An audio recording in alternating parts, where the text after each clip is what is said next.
आश्रमशाळा म्हणजे एका अर्थानं आदिवासी भागातील विद्यार्थ्यांच्या दृष्टीनं अत्यंत महत्त्वाची संस्थात्मक तरतूद.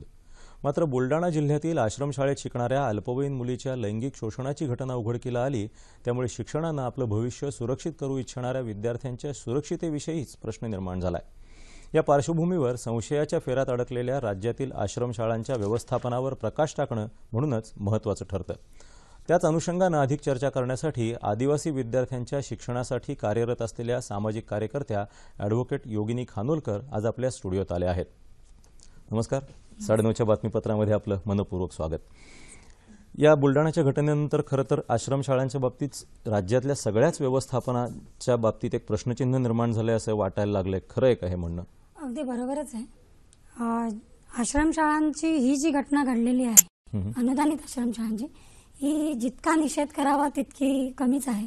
इतकी दुर्दैवी आहे की ज्या काही थोड्या आश्रमशाळा किंवा विना अनुदानित सरकारी शाळा चालू आहेत चांगल्या पद्धतीने, त्यांच्यावरती देखील एक मोठ्या प्रमाणावरती प्रश्नचिन्ह उभं राहिलं. आम्ही आतापर्यंत शाळेमध्ये पोषण आहारामधला गैरव्यवहार, पुस्तकं न मिळणं किंवा इतर सोयीसुविधा न मिळणं याच्यावरती लढाई देत असताना, लढा करत असताना आता सुरक्षिततेच्या बाबतीत सुद्धा लढा देण्याची वेळ आलेली असं या घटनेमधून दिसत आहे. आणि हे अत्यंत गंभीर आहे. एका बाजूला आदिवासी मुलांना पाड्यांवरून गोळा करून त्यांना शिक्षणाच्या मुख्य प्रवाहामध्ये आणणं, हे काम अनेक स्वयंसेवी संस्था राज्यभरामध्ये करत आहेत. शासनाला एक प्रकारे मदतच करत आहेत आरटी जो कायदा आहे तो पूर्ण करण्यासाठी. तर अशा प्रकारची एखादी घटना घडून जाते आणि संपूर्ण या आश्रमशाळांच्या पद्धतीवरतीच एक मोठं प्रश्नचिन्ह लागतं.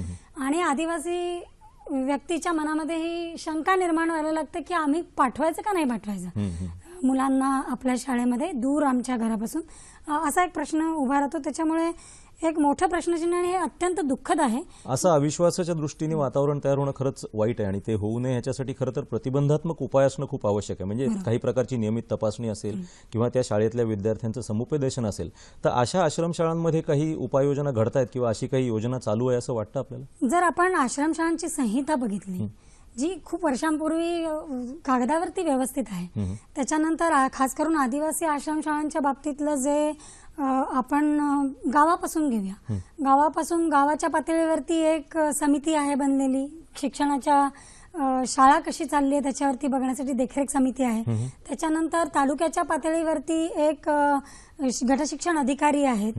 त्याच्यामध्ये पुन्हा केंद्रावरती केंद्र प्रमुखांची नियुक्ती केलेली आहे.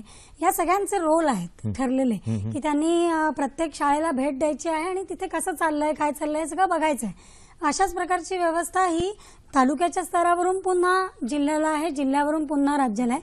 वेगवेगळ्या प्रकारच्या समित्या आहेत. नंतर आपली निर्भयाची घटना घडल्यानंतर 2013 मध्ये जो कायदा झाला वर्कप्लेस हरासमेंटच्या संदर्भातला, त्याचं एक म्हणजे विस्तृत रूप करून त्यांनी फेब्रुवारी 2014 मध्ये शाळांमध्ये सुद्धा जिथे मुली आहेत आणि सुरक्षिततेचं वातावरण राहावं म्हणून तिथे पण समित्या स्थापन करायच्यात असे निर्देश आहेत. त्यामुळे सगळ्या व्यवस्थेमध्ये सोयी केलेल्या आहेत, परंतु त्यांची अंमलबजावणी होत नाही असे इथे या प्रकरणामध्ये दिसून येते आणि हे उघड होते. एकूण त्या ठिकाणी असलेल्या कर्मचाऱ्यांची अनास्था असं म्हणूया की या प्रत्येक स्वतःच्या कामाप्रती असलेली किंवा तुम्ही जसं म्हणलं प्रत्येकाचा रोल आहे तो तिथे निभावण्यासंदर्भामध्ये, या घटनेमध्ये बघायला गेलं तर त्या शाळेची जे व्यवस्थापनातले किंवा कर्मचारी होते तेच या घटनेमध्ये आरोपी आहेत असं दिसतं.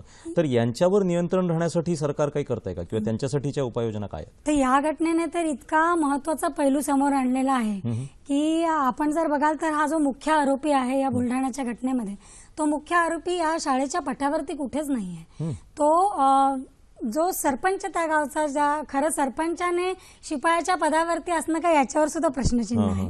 ते एकतर सरपंच त्या शिपायाच्या पदावरती त्या शाळेमध्ये दिसत आहेत आणि त्यांना सरोगेट म्हणून आपण जे म्हणतो की त्यांना चालवायला दिलेलं आहे. तर मला 5,000 रुपये मानधन मिळत असेल किंवा पगार मिळत असेल तर त्यातले 400-500 रुपये देऊन मी तुला कामाला लावलं, अशा पद्धतीने ते साखळी एक दिसते आहे. ते प्रत्यक्ष कर्मचाऱ्यांनी, आणि हे तर अजून भयावह आहे.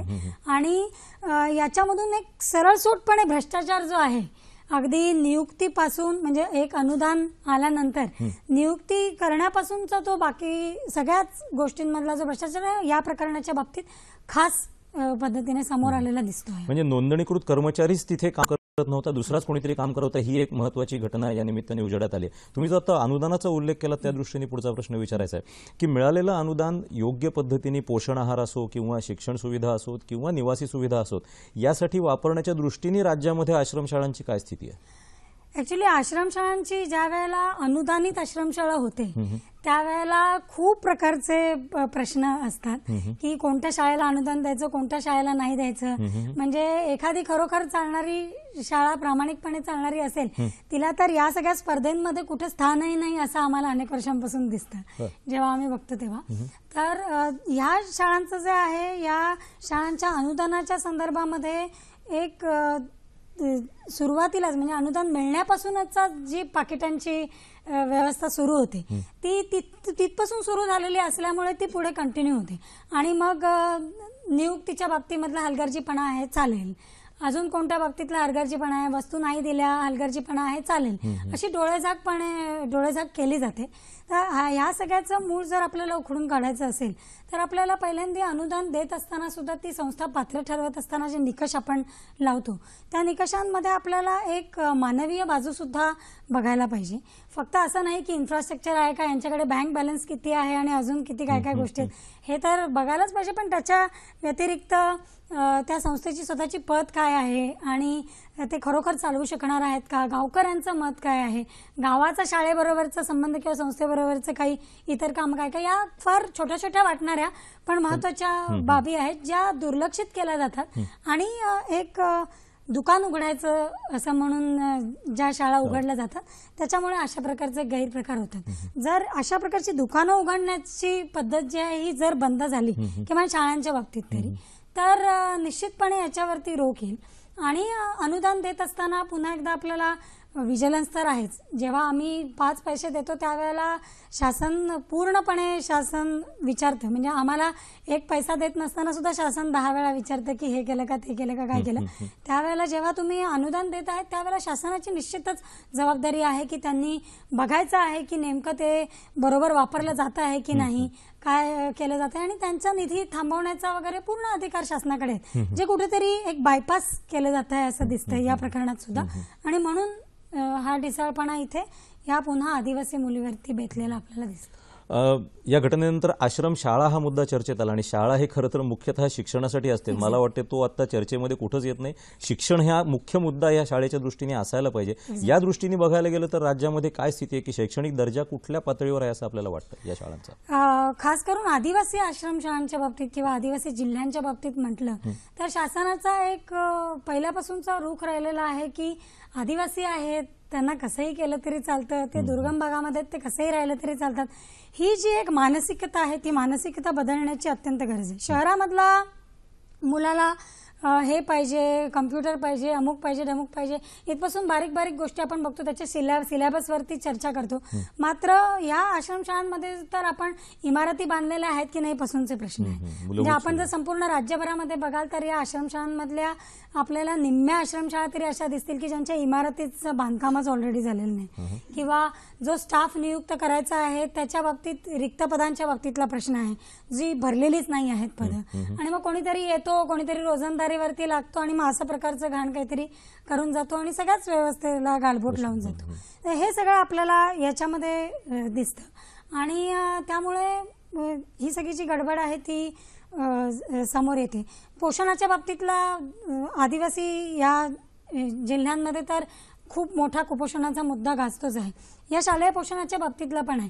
आम्ही आतापर्यंत या शालेय पोषणाच्या आहाराच्या बाबतीतले भ्रष्टाचार असतील, एक सफरचंद त्याला मिळतं की नाही वेळेवरती हे बघण्याचं असेल, असं सगळं करत राहिलो आणि तिथे आता अचानकपणे या सुरक्षिततेच्या मुद्द्याच्या बाबतीत सुद्धा प्रश्नचिन्ह उभं राहिले. आणि या खास करून बुलढाण्याच्या केसच्या संदर्भात मात्र खास बघायला गेलं तर आपल्याला एक दिसून येतं की या बाकीच्या ज्या मुलींच्या बाबतीत हे सगळं घडलेलं दिसतंय त्याचं जर अधिक माहिती आपण घेतली तर आपल्याला दिसेल की चांगल्या दर्जाचं तुला जेवायला देतो म्हणून माझ्याबरोबर काहीतरी कर, हे फार अत्यंत धक्कादायक डेंजरस आहे. वास्तव आहे आणि या दृष्टीने विचार करताना आपण पुढे बोलायला हरकत नाही की असा ही जी घटना घडून गेली की भविष्यामध्ये हे घडू नये याच्यासाठी शासकीय नियम तरतुदी कायदे सगळं आहे.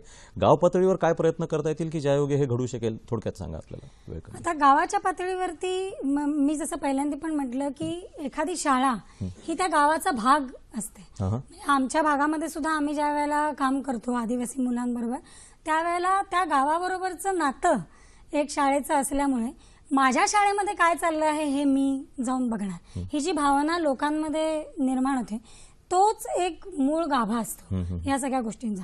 आश्रमशाळा किंवा अनुदानित आश्रमशाळा या सगळ्यापासून फार दूर दूर गेलेल्या आहेत. त्यांचा शासनाबरोबरचे संबंध आर्थिकदृष्ट्या असतील, पण लोकांबरोबरचे जे लाभार्थी आहेत, जी मुलं लाभार्थी आहेत, त्यांच्या पालकांबरोबरचे संबंध हे कुठेतरी दुरावताना दिसत आहेत. आणि हा मुख्य मेक आहे. म्हणजे ज्या वेळेला आपण म्हणतो की कुठून तरी म्हणजे एखादी अशी घटना घडल्यानंतर आपण एखादा स्पेशल फोर्स मागवून मग त्याच्यावरती कार्यवाही करायची, हा एक भाग झाला. पण अशा प्रकारची घटना घडूच नाही म्हणून त्या गावाने जे सक्षमीकरण त्या गावाचं होणं हे गरजेचं आहे. ह्या सगळ्यात मेन मुद्दा मला वाटतो की याच्यामध्ये बघण्यासारखा आहे. आणि त्याच्यामध्ये निश्चितच ज्या संघटना संस्था काम करत आहेत वेगवेगळ्या जिल्ह्यांमध्ये लोकांबरोबर गावांमध्ये, त्यांचा निश्चितच एक भूमिका याच्यामध्ये महत्वाची ठरते की त्यांनी हा दुवा बांधून देणं. आणि या आश्रमशाळेमध्ये काय चालू आहे काय नाही बाजूच्या गावातली व्यक्ती जाऊन सुद्धा सहज बघू शकते आणि तिथल्या तिथे रोख लावू शकते. हे ज्या वेळेला होईल की तिकडे जवळ असलेली व्यक्ती त्याच्यावरती रोख लावेल तेव्हा असे प्रकार घडणारच नाही. म्हणजे कदाचित म्हणजे मला कदाचित असं म्हणायचं की शासकीय नियम तरतुदींचं व्हिजिलन्स किंवा ज्या पद्धतीची दक्षता तुम्हाला म्हणायचं ती फार काय म्हणतात त्या त्या वेळेला असेल, पण कायमस्वरूपी वचक असण्याच्या दृष्टीने तिथल्या गावातल्या व्यक्तींचा एक सामाजिक दबाव तिथे असणं आणि त्या शाळांचं गावाशी जोडले पण असणं ही खूप महत्वाची कदाचित गरज आहे असं वाटतंय. आज तुम्ही इथे आलात आणि एका महत्वाच्या मुद्द्यावर चर्चा केली त्याबद्दल मनापासून धन्यवाद.